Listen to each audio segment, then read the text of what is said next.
Hello everyone, welcome to part 37 of Laravel 11 series in which we're creating the e-commerce website with Laravel and MongoDB. So we will continue working on the products module, and in this video we are going to display products in the admin panel. We are going to show the products with active inactive feature as well as the delete functionality we are going to integrate in this video. Okay, so in the last part we have seen that we able to add the products collection, and also we able to insert few documents, few products documents, few products records in the products collection in MongoDB. Okay, you can see we able to add the blue t-shirt as well as we able to add the red t-shirt details. Okay, so now we are going to display these two products that we have added. We are going to display in the admin panel. Okay, so here it's our admin panel, and here you can see that we have already added products at the left sidebar, but it is not working right now. You can see that it is showing the 404 page because we have not added so far. Okay, so let's start working on this thing. Let's display the products in the admin panel, and first we are going to add its route. Okay, so I'm going to add its route. We'll open the web.php file, and here I'm going to add the route I will add after the categories. Here I will start adding the products route. First is the products route, in which we are going to fetch all the products.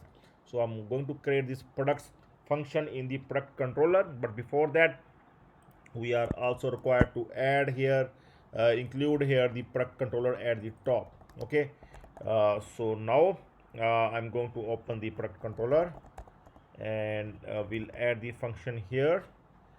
This is the function that I'm going to add, product function, in which we are fetching the products. Okay, so here we can see that we are fetching the products, and we are going to add the products blade file inside the products folder. We are going to add the products folder. Inside that we will create the products.blade.php file, and here we are fetching all the products, and we are sending those products to our blade file. Okay, so that we can convert to the array as well. If we want to convert that, we will convert later on, but right now we are straight away sending the products to the product blade file that we are going to create right now.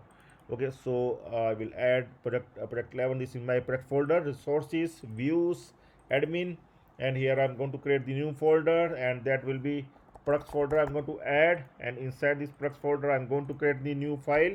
Okay, and I'm going to make its name like products.blade.php file. Here products.blade.php.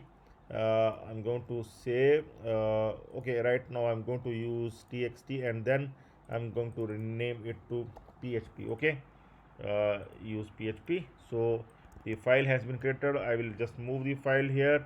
We'll open some other blade files so that we can fetch complete design, admin design, header and footer of admin that is enclosed in this admin layout. Okay, so after that we are going to make a few changes, like I'm going to add here the products. Okay, everywhere I'm going to add the products here, and after that I'm going to here will show the product details, and this one I'm going to show the table I'm going to replace to show the product details. I'm just copy and will paste here. Okay, I'm going to replace it and we'll paste this one, going to align it as well, in which we are going to show the product, all the products. Okay, details of the products in data table, and here this data table I'm going to open the layout.blade.php file. Here I'm going to add this one, going to call the data table for the products as well. Okay, so I'm going to check once that whether we able to see the products. Okay, so I'm going to include the product model here as well. Use app models product.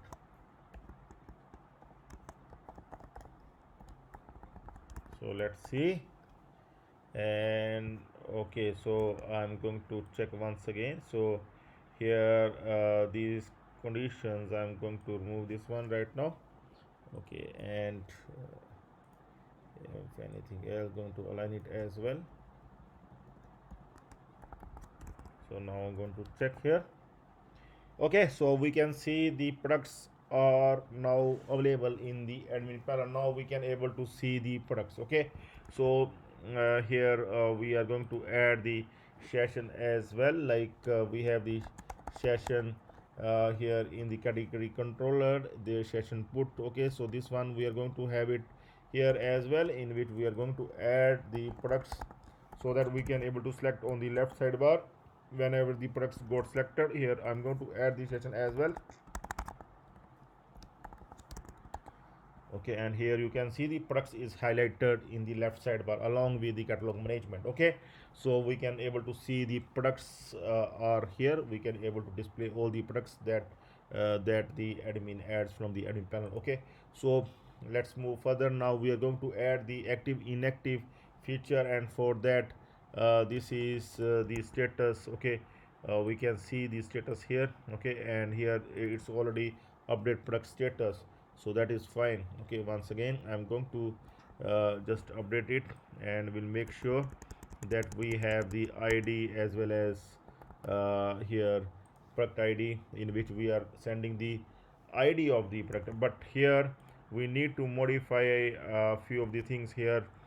We will add here underscore id instead of this id. We are going to have the underscore id because in MongoDB we use underscore id instead of id. Okay, uh, so here after this one we are going to add the update product status jQuery function in custom.js file as well. Here I will open and will add the update. After update category status, we are going to add update product status, and after that we are going to add its route as well.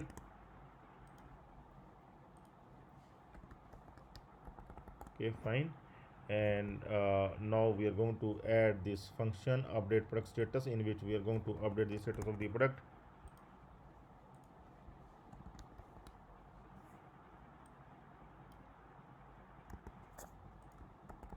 Here see, here we need to mention here underscore id instead of id, because we are going to compare it with the underscore id, as underscore id is the primary key. Okay, so we are going to use this default underscore id. Here you can see that is the default underscore id that we use in the MongoDB, that automatically store the alphanumeric key. Okay, automatically generate alphanumeric key when we will add enter any record, when we will insert any record. Okay, so after that finally we see we have already added the update product status. I'm going to copy it once again, and we'll make sure that we have added this update product status, uh, in which we are updating the product status to active or inactive. Okay, this is the same jQuery function that we are using for all the modules, means the copy of that jQuery function. Okay, only thing that differ is that we are sending here the product id.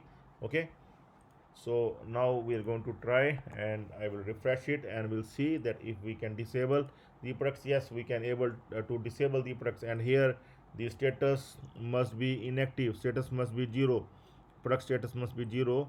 Right now it is 1. I'm going to refresh it, and we'll see its status must be updated to 0. Yes, status for both the products now is now updated to 0. If I will make them active, then the status for the products is 1. Okay, let's see. Yes, status is now 1. Okay, so it is working fine. Now we will work on this delete feature. Okay, for delete we are just required to send record in record product and in record id product id. Okay, and we will add the delete route as well. Okay, so this is the delete route and delete function. So here I will just add the delete route, and this is the delete function to delete the specific product. And this one delete product I am going to add, and here you can see that here also we are going to compare it with the underscore id, that product id we will compare it with the underscore id to delete that particular product. And now I'm going to try to delete the product. I'm going to delete this red t-shirt. We click on delete. Here switch alert is coming, and first I will click on cancel, and now I'm going to delete it once again, and yes, delete it. I'm going to click on yes, delete it. Let's see. Yes, the product has been deleted. Success, product deleted successfully. Okay, so it's working fine. Okay, so you can do this at your end. So in this video we have shown the products in the enemy panel, okay, in Dartable, and we able to work on the active inactive status of the products, and we able to add the delete functionality for the product as well. So in the next video we will start working on the add product functionality, so please stay tuned for that. That's all for now. Have a nice time. Goodbye.